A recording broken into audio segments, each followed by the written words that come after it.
శుభమస్తు.co కమ్మవారి ప్రత్యేక వివాహ వేదిక. కమ్మనైన వివాహాలకు అమ్మలాంటి చిరునామా. ఎప్పుడో 70 ఏళ్ల కిందట నిర్మించిన ప్రాజెక్ట్ అది. వాస్తవానికి దాని జీవితకాలం 45 ఏళ్లే. అయినా మరో 25 ఏళ్లు బలంగా నిలబడింది. కర్ణాటక, తెలంగాణ, ఆంధ్రప్రదేశ్ రైతుల కళ్లలో ఆనందం నింపింది. అంతటి ఘన చరిత్ర కలిగిన ప్రాజెక్ట్ తుంగభద్ర. కర్ణాటక, ఏపీ బోర్డర్లో ఉన్న ఈ ప్రాజెక్ట్ నిండిందంటే 3 రాష్ట్రాల రైతులు ఊపిరి పీల్చుకుంటారు. 2 పంటలకు సరిపడా సాగునీరు అందుతుందన్న భరోసాతో పొలాల బాట పడతారు. 2024లో డ్యాం నిండడంతో వేల మంది రైతులు ఆనందపడ్డారు. కృష్ణమ్మ కనికరించిందని సంబరపడ్డారు. ఇంతలోనే 2024 ఆగస్టులో వచ్చిన భారీ వరదలు ఆ డ్యాంను ఉక్కిరిబిక్కిరి చేశాయి. దీంతో డ్యాంలోని 19వ నెంబర్ గేటు వరద ప్రవాహానికి కొట్టుకుపోయింది. చూస్తుండగానే నదిలోని నీటిలో సింహభాగం వృధాగా కిందకు వెళ్ళింది. డ్యాం అంతా ఖాళీ అవుతుందేమోనని 3 రాష్ట్రాల రైతులు కంగారు పడ్డారు. డ్యాం నిండిందని సంతోషపడాలో లేక గేటు కొట్టుకుపోయిందని బాధపడాలో తెలియని పరిస్థితి. ఈ సమస్యకు పరిష్కారం కనుక్కోలేక అటు కర్ణాటక ప్రభుత్వం, ఇటు ఏపీ సర్కార్ తలలు పట్టుకున్నాయి. ఈ తరుణంలో ఓ వ్యక్తి దేవుడ్లా వచ్చారు. 80 ఏళ్ల వయసులోనూ ఉత్సాహంగా నడుస్తూ తుంగభద్ర డ్యాంను పరిశీలించారు. సాదాసీదాగా కనిపించిన ఆ వ్యక్తిని చూసి ఎవరో అనుకున్నారు అంతా. కానీ ఆయనే తుంగభద్ర డ్యాంకు అపర భగీరథుడిగా మారిపోయారు. ఆ డ్యాం గేటుకు మరమ్మతులు చేసి నీటిని ఒడిసిపట్టారు. 3 రాష్ట్రాల రైతుల జీవితాల్లో వెలుగులు నింపారు. ఆయన పేరే నాగినేని కన్నయ్య నాయుడు. కమ్మకులంలో జన్మించిన నైపుణ్యం కలిగిన ఇంజనీర్. ఆంధ్రప్రదేశ్లోని చిత్తూరు జిల్లా గుడిపాల మండలం రాసానపల్లిలో 1946లో ఓ సామాన్య కమ్మరైతు కుటుంబంలో జన్మించారు. ఈయన తల్లిదండ్రులు వ్యవసాయమే ప్రధానాధారంగా జీవనం సాగించారు. కుమారుడిని మాత్రం బాగా చదివించారు. కన్నయ్య నాయుడు కూడా చిన్నప్పటి నుంచి కష్టపడి చదువుకున్నారు. సమాజంలో మంచి పేరు తెచ్చుకోవాలనే కోరిక చిన్నప్పటి నుంచే ఆయనకు ఉండేదట. దానికి తగ్గట్టుగానే కష్టపడి అంచెలంచెలుగా ఎదిగారు. ఉన్నత విద్య పూర్తి కాగానే తిరుపతిలోని శ్రీ వెంకటేశ్వర విశ్వవిద్యాలయంలో మెకానికల్ ఇంజనీరింగ్ పూర్తి చేశారు. దీంతో ఆయన కెరీర్ కీలక మలుపు తిరిగింది.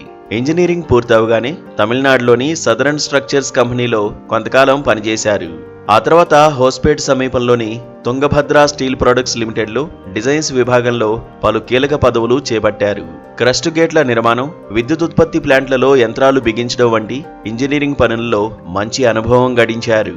క్రస్ట్ గేట్ల నిర్మాణంలో కన్నయ్య నాయుడు ప్రతిభ తెలుసుకున్న ప్రభుత్వాలు ఆయన కోసం క్యూ కట్టాయి. ఏ రాష్ట్రంలో ఎక్కడ ప్రాజెక్ట్ నిర్మించినా గేట్ల విషయంలో మాత్రం కన్నయ్య నాయుడినే సంప్రదించేవారు. ఆయన చెప్పిన విధంగానే గేట్లను డిజైన్ చేసేవారు. ఒకానొక సమయంలో సాగునీటి ప్రాజెక్టుల క్రస్ట్ గేట్ల నిర్మాణానికి కేర్ ఆఫ్ అడ్రస్ గా మారిపోయారు ఆయన. దేశవ్యాప్తంగా దాదాపు 200కు పైగా ప్రాజెక్టుల గేట్ల నిర్మాణంలో కీలక పాత్ర పోషించారు. ఈయన ఆధ్వర్యంలో డిజైన్ చేసుకున్న క్రస్ట్ గేట్లు కశ్మీర్ నుంచి కన్యాకుమారి దాకా ఎన్నో ప్రాజెక్టుల్లో భాగమయ్యాయి. అందులో మన తెలుగు రాష్ట్రాలతో పాటు దక్షిణాది రాష్ట్రాల్లో కన్నయ్య నాయుడు నిర్మించిన క్రస్ట్ గేట్లు మేజర్ ప్రాజెక్టుల్లో నీటిని ఒడిసిపడుతున్నాయి. ఉభయ తెలుగు రాష్ట్రాల్లో శ్రీశైలం, నాగార్జునసాగర్ ప్రాజెక్టులు ఎంత ప్రాధాన్యమైనవో ప్రత్యేకంగా చెప్పాల్సిన పనిలేదు. వీటి కింద ఏపీ, తెలంగాణలో లక్షల ఎకరాలు సాగవుతున్నాయి. ఈ ప్రాజెక్టుల కింద పండిన పంటలను కొన్ని కోట్ల మంది కడుపు నిండా తింటున్నారు. అలాంటి ఈ ప్రాజెక్టుల డిజైన్లోనూ కన్నయ్య నాయుడు కీలక భూమిక పోషించారు. ఈ 2 ప్రాజెక్టులతో పాటు సోమశిల, ప్రియదర్శిని జోరాల ఆనకట్టల గేట్ల నిర్మాణం, మరమ్మతుల్లోనూ ఈయన పాల్గొన్నారు. కర్ణాటకలోని కీలకమైన నారాయణపూర్, ఆలమట్టి, సుఫా, హేమావతి డ్యాంలతో పాటు తుంగ బ్యారేజీ నిర్మాణంలోనూ ఆయన టెక్నికల్గా సహాయ సహకారాలు అందించారు. ఇదే క్రమంలో మహారాష్ట్ర, గోవా, గుజరాత్, ఒడిశా, పంజాబ్, హిమాచల్ ప్రదేశ్లోనూ ప్రాజెక్టుల్లో సమస్యలకు పరిష్కారం చూపించారు. ఇక 2024లో భారీ వరదలకు తుంగభద్ర గేటు కొట్టుకుపోయినప్పుడు ఈయనను సంప్రదించింది కర్ణాటక ప్రభుత్వం. 60 అడుగుల వెడల్పు, 20 అడుగుల ఎత్తు కలిగిన గేటు కృష్ణమ్మ వరద ధాటికి కొట్టుకుపోయింది. దీంతో లక్షల క్యూసెక్కుల నీరు సముద్రం పాలైంది. కళ్ల ముందే నీళ్లన్నీ సముద్రంలో కలవడంతో లక్షల మంది రైతులు తల్లడిల్లిపోయారు. ఆ నీటిని ఆపకపోతే ఆ ఏడాదంతా పంటలు పండడం కష్టం. దీంతో ఏం చేయాలో తోచలేదు కర్ణాటక సర్కారుకి. ఆ సమయంలో వారి మనసులో మెదిలిన పేరు కన్నయ్య నాయుడు. వెంటనే ఆయనకు కబురు పెట్టారు. తక్షణమే తుంగభద్ర డ్యాం 19వ గేటుకు మరమ్మతు చేయాలని, నీటి వృధాను ఆపాలని వేడుకున్నారు. ప్రభుత్వ పిలుపుతో గంటల్లోనే రంగంలోకి దిగిన కన్నయ్య నాయుడు తుంగభద్ర డ్యాం వద్దకు చేరుకున్నారు. పరిస్థితిని నిశితంగా గమనించారు. ఏం చేస్తే నీటిని ఆపొచ్చో లెక్కలేసుకున్నారు. తుంగభద్ర బోర్డు అధికారులే చేతులెత్తేసిన చోట కేవలం వారం రోజుల్లో గేటుకు ప్రత్యామ్నాయంగా సాఫ్ట్ లాక్ గేట్లను ఏర్పాటు చేసి వావ్ అనిపించుకున్నారు. కర్ణాటక, ఏపీ సీఎంలతో ప్రశంసలందుకున్నారు నాయుడు. ఆనాడు తుంగభద్ర డ్యాం గేట్ను బిగించిన తీరు దేశవ్యాప్తంగా సంచలనంగా మారింది. 80 ఏళ్ల వయసులోనూ ఆయన ఉత్సాహాన్ని చూసి ఈ తరం ఇంజనీర్లు సైతం ఫిదా అయ్యారు. కన్నయ్య నాయుడు మేధస్సును మెచ్చిన ఏపీ సీఎం చంద్రబాబు 2024 ఆగస్టులో ప్రభుత్వంలో కీలక పదవిని కట్టబెట్టారు.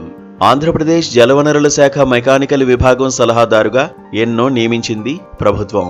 ఈ మేరకు 2024 ఆగస్టు 29న ఉత్తర్వులు జారీ చేసింది. ఇదే సమయంలో తుంగభద్ర డ్యాం ఘటన మరొక ముందే ప్రకాశం బ్యారేజీకి ఓ ప్రమాదం ముంచుకొచ్చింది. 2024 సెప్టెంబర్లో కృష్ణానది మళ్లీ ఉప్పొంగి ప్రవహించింది. పడవలు బలంగా ఢీకొని బ్యారేజీ 69వ గేటు కౌంటర్ వెయిట్ పాడైంది. దీంతోపాటు 67వ గేటు కూడా దెబ్బతింది. ఈ సమయంలో ప్రకాశం బ్యారేజీ నీటి మట్టం తగ్గించకుండానే గేటుకు మరమ్మతులు చేయించిన ఘనత కన్నయ్య నాయుడు సొంతం. ఉద్యోగ విరమణ చేశాక ఎవరైనా ప్రశాంత జీవితాన్ని కోరుకుంటారు. కానీ ఈయన మాత్రం నిరంతరం పనిచేస్తూనే ఉంటారు. తన అవసరం ఎక్కడ ఉంటే అక్కడ వాలిపోతారు. ఈ వయసులోనూ చెరగని చిరునవ్వుతో, తరగని ఉత్సాహంతో యువ ఇంజనీర్లకు మార్గదర్శనం చేస్తున్నారు ఈ అద్భుత ఇంజనీర్. అందుకే కన్నయ్య నాయుడిని అపర భగీరథుడని వేనోళ్లా కొనియాడుతున్నారు.